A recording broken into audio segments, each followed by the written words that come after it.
سامي هلال. ضربة الجزاء للنجم الرياضي الساحلي المويهبي. هلال يتراجع يوسف المويهبي عن فكرة التنفيذ الأولى. يوسف المويهبي مع سامي هلال ينفذ المويهبي والهدف الأول. هدف أول للنجم الرياضي الساحلي في الدقيقة 27 والسادس أهداف يوسف المويهبي والثالث من ضربة جزاء.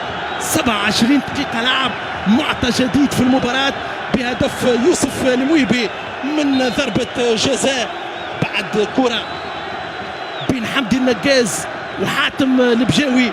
هدف مقابل 0 والمباراة باش تاخذ معطى جديد بافتتاح باب التسجيل. الترجي سيسعى للتعديل والنجم من اجل المحافظة. يوسف المويهبي، هلال على اليمين وكرة المويهبي على اليسار، والنتيجة 1-0 للنجم الرياضي في توقيت 27 دقيقة لعب منذ البداية. كرة ستعود للترجي الرياضي بسرعة من